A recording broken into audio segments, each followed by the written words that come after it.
Welcome to the Saturday Cadence podcast.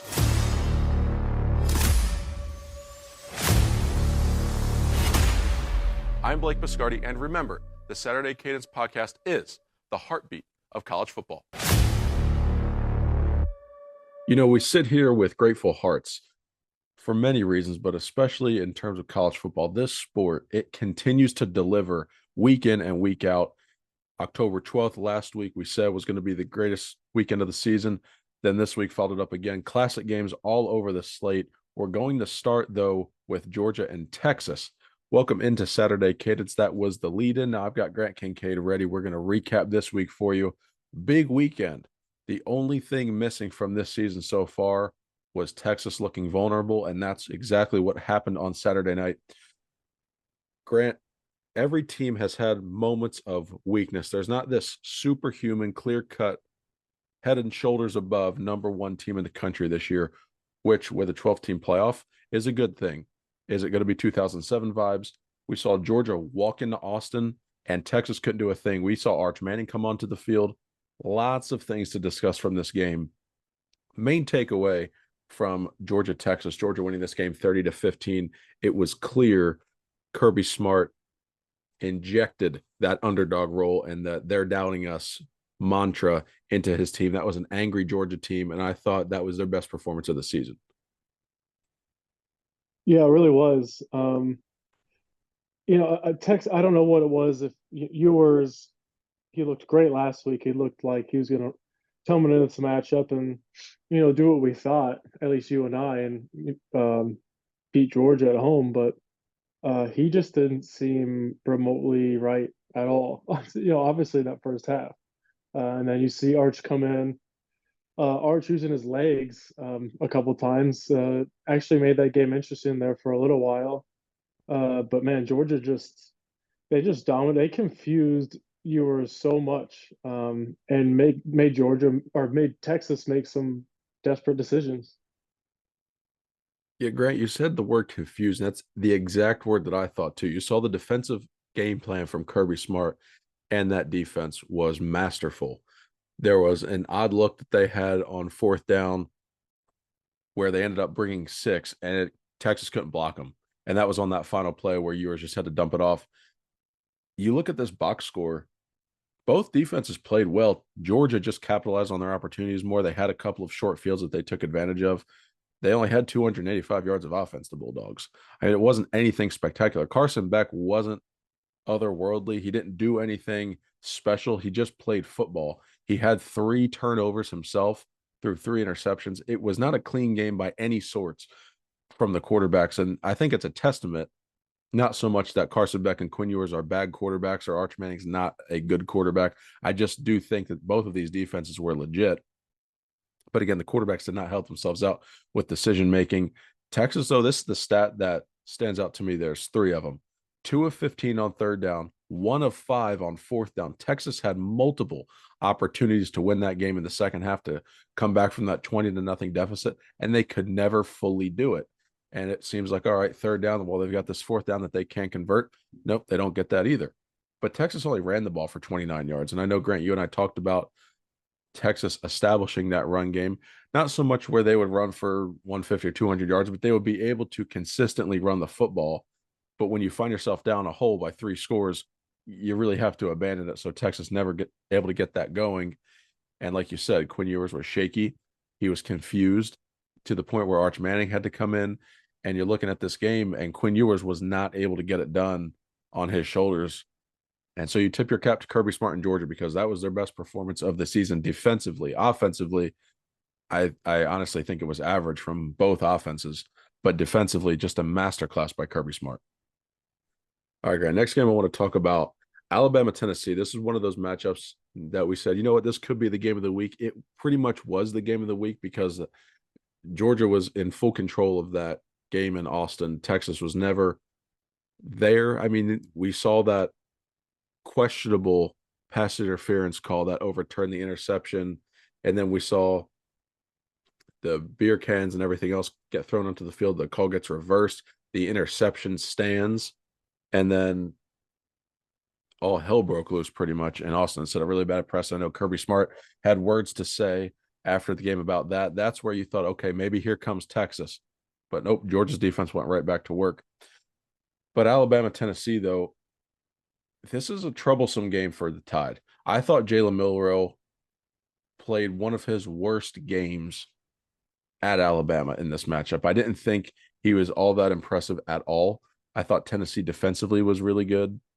Milroe's decision making, he looked flustered throughout the night. I know he was under duress at times, but Alabama now, we saw them beat Georgia, but let's just take this game in stride here.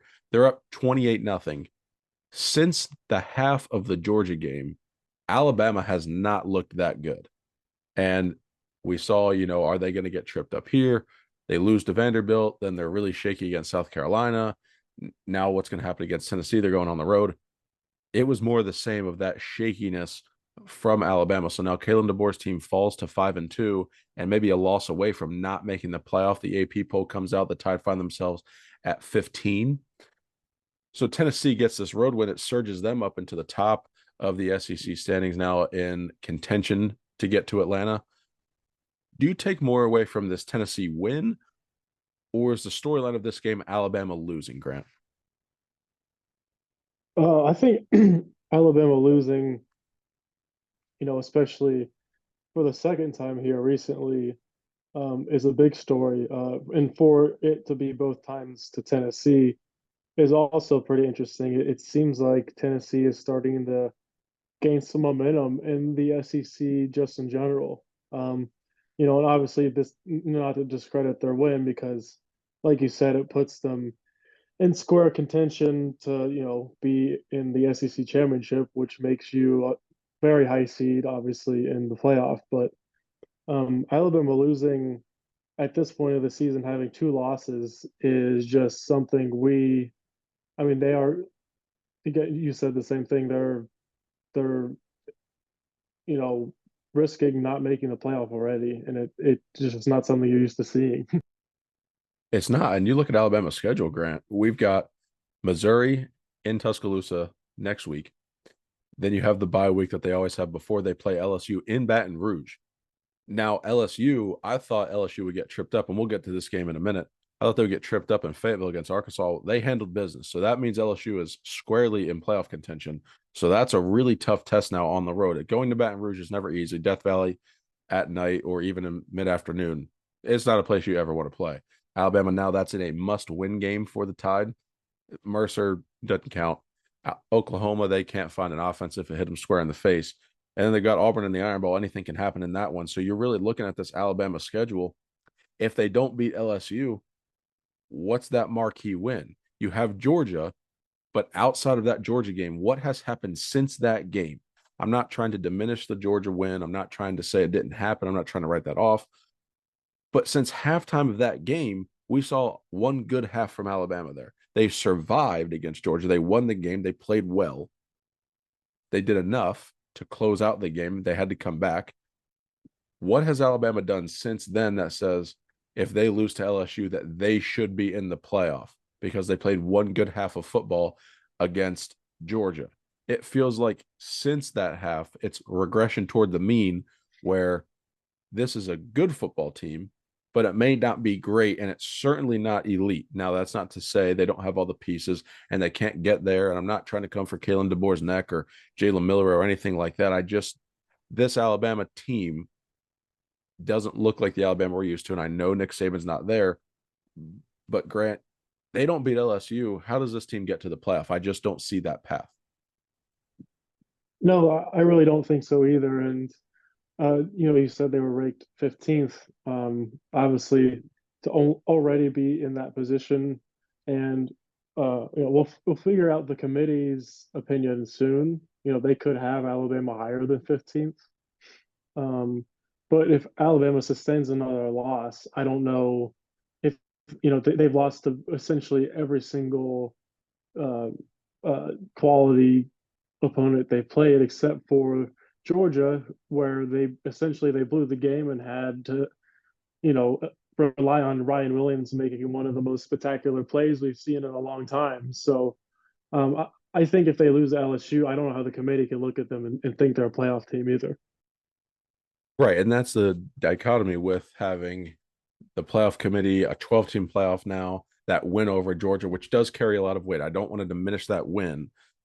It's just what have they done since then because they look like a different team since that game. And now let's go to Tennessee winning the game now firmly, like we said, in playoff contention, firmly in the SEC championship race.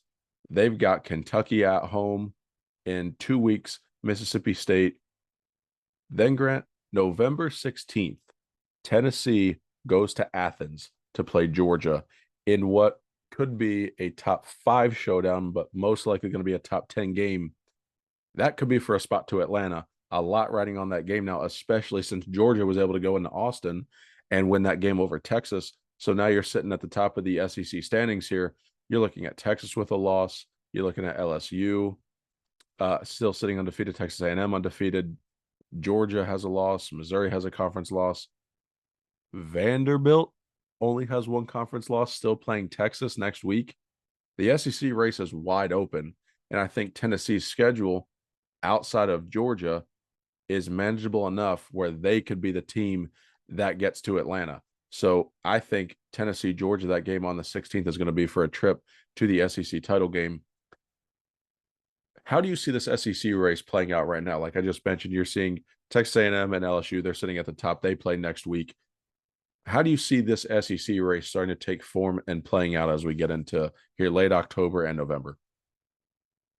Well, like you said, LSU and A&M, that'll kind of take care of itself. I'm thinking LSU would be the better in that matchup.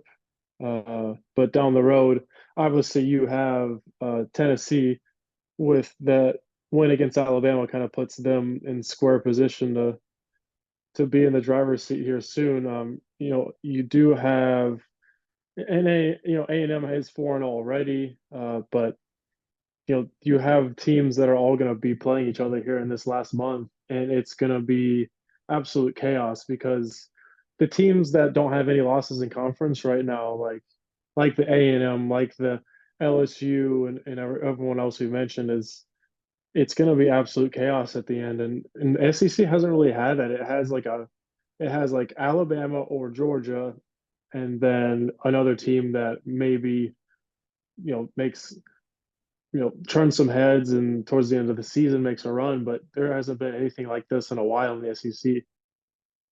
And that's the difference, Grant, too, between the SEC and the Big Ten. We hear so much which conference is better. I think at the top end, I'm looking at the rankings right now. This will justify it. Now, this is not to say this will happen in the playoff or be reflective of it, but the Big Ten at the top end is elite. They've got 3 top 5 teams, but that's it. That's all the conference has outside of Indiana, which is lurking in the shadows of the top 10. They're sitting there at 12. You look at the Big Ten race and you're saying, all right, you've got your top 3 teams, and then Indiana plays Ohio State. What can happen in that game? But the SEC race, you said chaos is there. A&M and LSU both undefeated. They play each other. Someone will get a conference loss. All these teams are in play. There's 7 teams right now in strong contention for the SEC championship game. So lots of chaos coming down the pike. I want to go to LSU. We just talked about them. Garrett Nussmeier plays really well. They control Arkansas in Fayetteville. They win that game by 3 scores. They've got A&M next week or this week coming up. Then they have the bye and they have Alabama. It's next 2 games. This is LSU's season.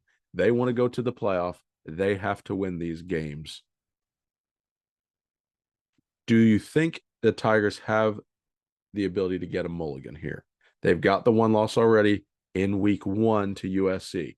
They've been hot since then. A&M, they're on the road. Alabama's at home. The game I think they can lose is A&M. Then they've got to win at home because that one's on the road.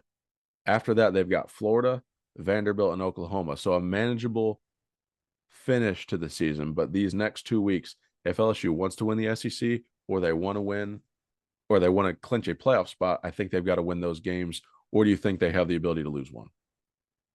Oh, I think a 2-loss SEC team is almost a lock for the playoffs. So I think they could lose, like you said, one of those 2 games. Right. Obviously, assuming they finish out and win, those last 3 games. In one of those games against a Vanderbilt team that is currently ranked. So pull even more weight if they can win that game as well. That's the thing with Vanderbilt. Big opportunity in front of them. We saw what happened when Alabama played Georgia and then went to Vanderbilt. Now Texas in that exact same position as Alabama was. So will they get caught tripping? We'll see. We'll talk about that on the Thursday show. But I want to go to Texas A&M here, sitting atop the SEC standings. Listen to this schedule, Grant. They've got LSU, like we said, this week coming up at South Carolina, New Mexico State, at Auburn, Texas. A&M's got 2 games. They've got LSU coming to town and they've got Texas coming to town. Both games are at home. Now, I don't have the accurate read yet. I'm going to do a deep dive into this LSU game for the Thursday show, and we'll talk a lot more about it then. But my gut feeling for the Texas game is that's a game that I actually lean A&M right now. I did in the preseason. It's just, remember when Tennessee and Alabama played in 2022, and it had just been so long that fan base has been just craving it, and that atmosphere was absolute raucous. They gave us a classic. Both teams were just outstanding on the field. I think that's the style game that we get from Texas A&M. Old rivalry, it's renewed. They've not played in a long time. Texas has joined their conference after leaving.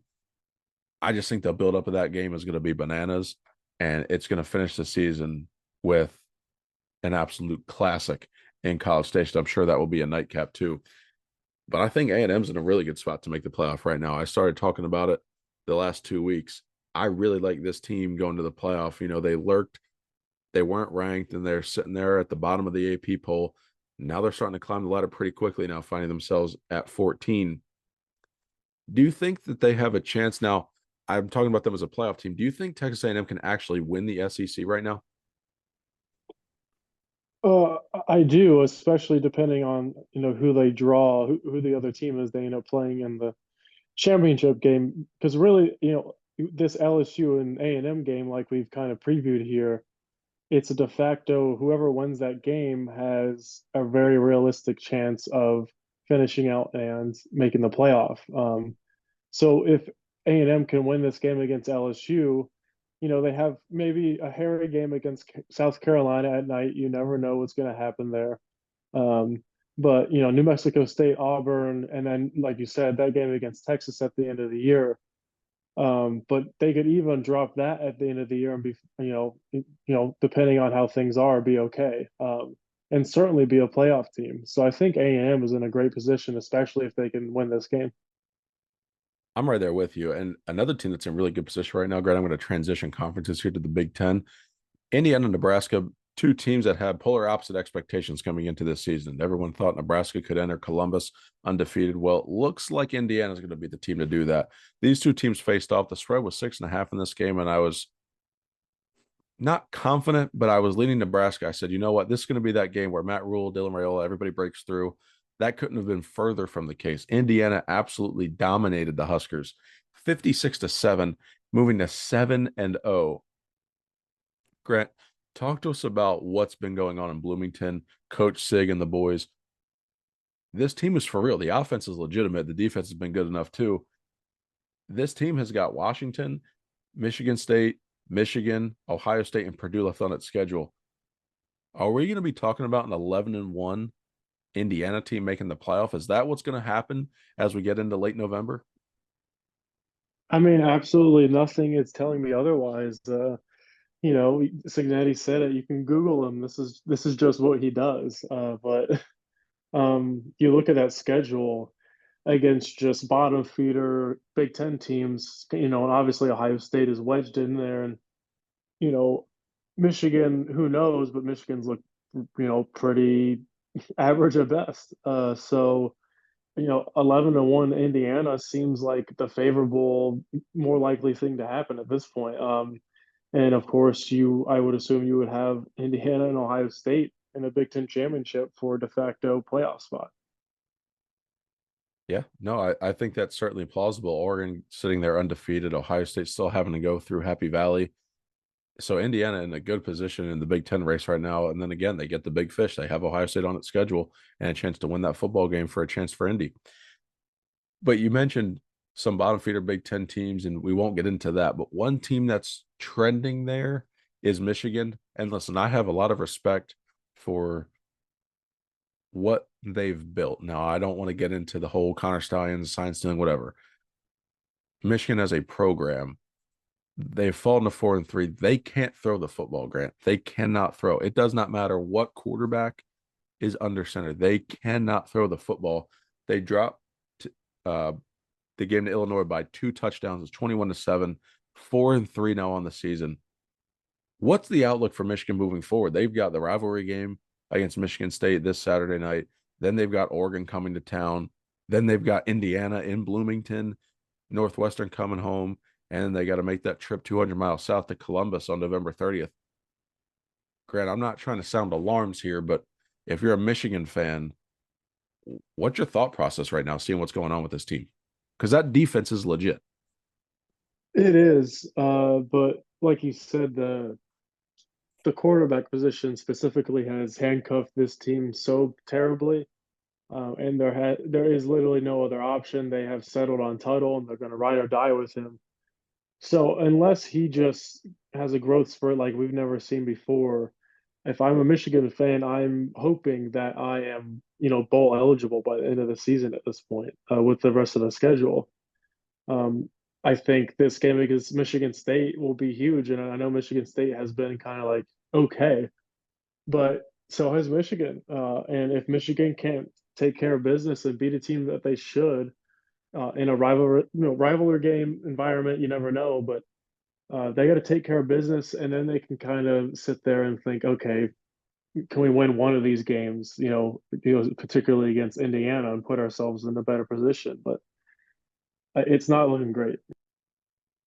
Grant, I think they don't have a choice but to beat Michigan State. I mean, look at the schedule. They do not have a choice. This is a gotta have it game on Saturday against the Spartans. Now, regardless of what happens and what Michigan's record finishes, the caution to all the teams that still have to play Michigan is don't just look at a 4-3 record, or don't just look at a team that can't throw the football and say this is a pushover game. That defense is legit, and Khalil Mullings and Donovan Edwards, if they get going, are really good at running the football. So you can get caught in a knife fight with that team and just be stuck, and it's just like it's a slow burn the whole way. So that game's never going to be a pushover, no matter who's playing them.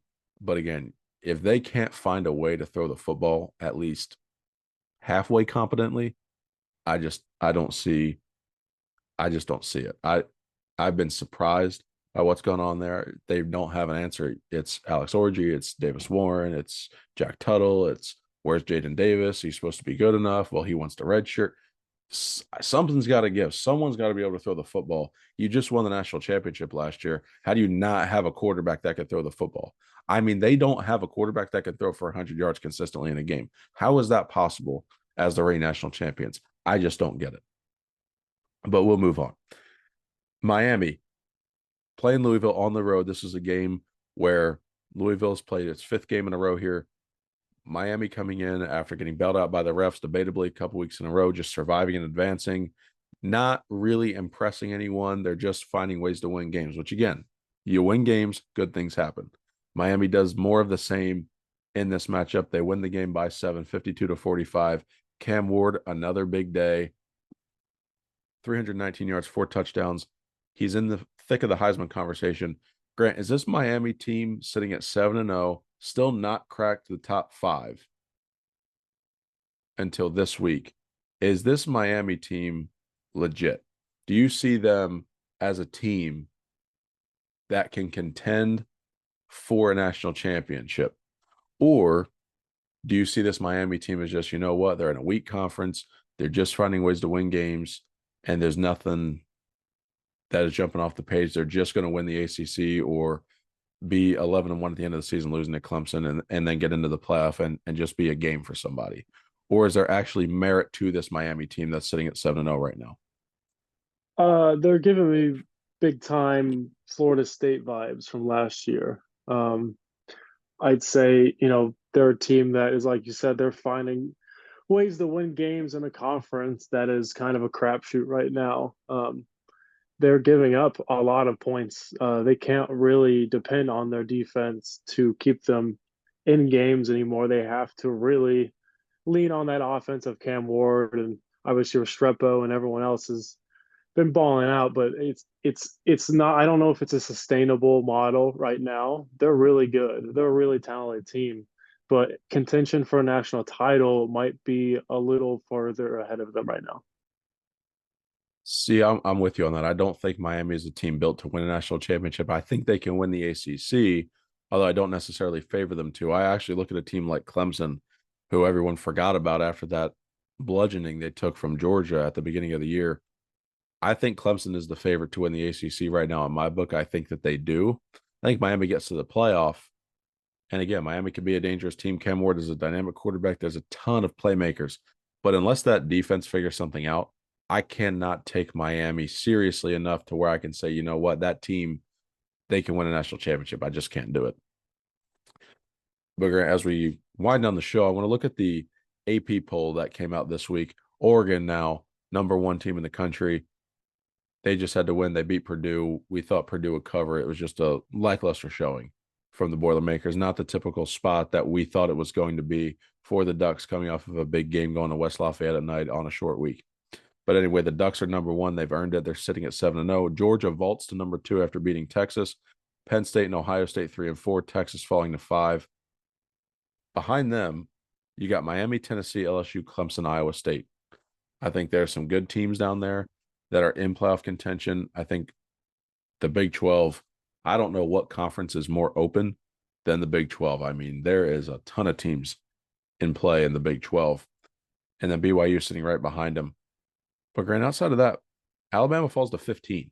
Do you think that's too high or too low for the Tide, or is that just right where they should be? I think it is where they should be. They do have a win against the Georgia team that we're now seeing as you know probably a little better than we thought. They're starting to hit their stride. But if you have two losses, 7 games into the season, you simply have to be on the outside looking in. So I think for now that's the right ranking. So, Grant, I'm going to give you a couple teams. You tell me which one is more surprising to you. Indiana's ranked 13th.